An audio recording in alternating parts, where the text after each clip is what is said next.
Hello বন্ধুরা, সেলিস food স্টাইলে তোমাদের সবাইকে স্বাগত জানাই। আজকে আমি বানাবো পাকা শশা দিয়ে চিংড়ি মাছের একটা তরকারি।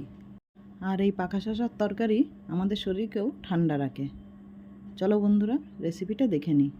এখানে আমি টুকরো টুকরো করে বড় শশার মাঝখানটা ফেলে দিয়ে বীজগুলো দানাগুলো ফেলে দিয়ে এরকম টুকরো টুকরো কেটে নিয়েছি।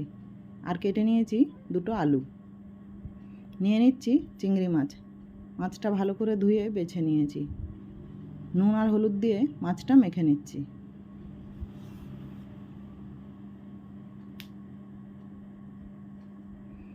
মাছটা মাখা হয়ে গেছে, এবার কড়াতে তেল দিয়ে দিচ্ছি। তেল গরম হয়ে গেলে চিংড়ি মাছটা ভেজে নেব।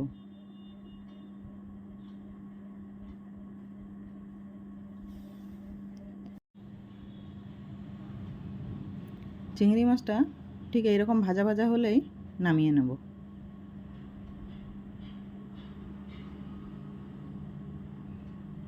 ওই কড়াতেই সামান্য একটু তেল দিয়ে দিচ্ছি। দিয়ে দেব 5 ফোড়ন। দিয়ে দিচ্ছি একটা পেঁয়াজ কুচি। পেঁয়াজটা একটু ভাজা ভাজা করে নিচ্ছি। দিয়ে দেব টুকরো করে কেটে রাখা আলু। আলুটা হালকা পেঁয়াজের সাথে ভেজে নিচ্ছি।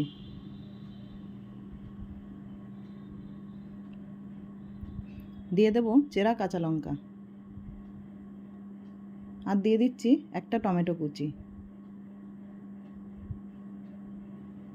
দিয়ে দেব কেটে রাখা শশা। শশাটাও আলুর সাথে কিছুক্ষণ নেড়ে নিচ্ছি।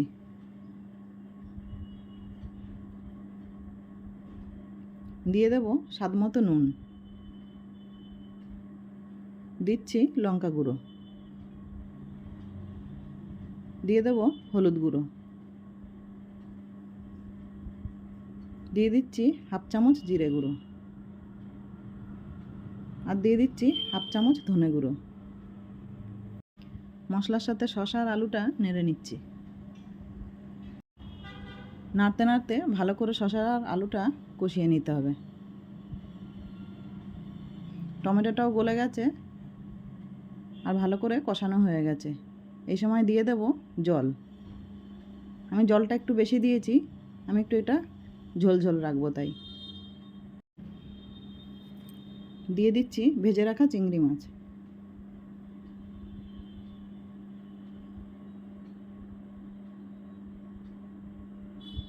এবার আমি 2 মিনিটের জন্য ঢাকা দিয়ে দিচ্ছি।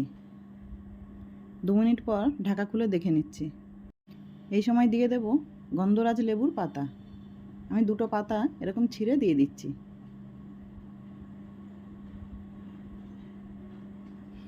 আর নিয়ে নিয়েছি একটা গন্ধরাজ লেবু। একটা গ্রেটার দিয়ে লেবুর খোসাটা এরকম করে গ্রেট করে নিচ্ছি।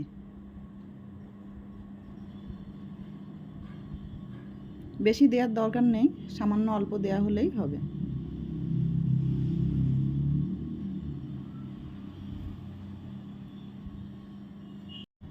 একটু নেড়ে নিয়ে আবারও 2-3 মিনিটের জন্য চাপা দিয়ে দেব।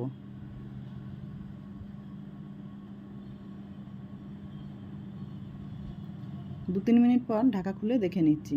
আলুটাও সেদ্ধ হয়ে গেছে আর ঝোলটা অনেকটা কম হয়ে এসছে। বন্ধুরা, পাকা শশা দিয়ে চিংড়ি মাছের রেসিপিটা পুরোপুরি রান্না হয়ে গেছে। এবার আমি একটা বাটিতে সার্ভ করে নিচ্ছি। বন্ধুরা, অবশ্যই একবার বাড়িতে এই সবজিটা ট্রাই করবেন। খেতে খুবই টেস্টি হয়।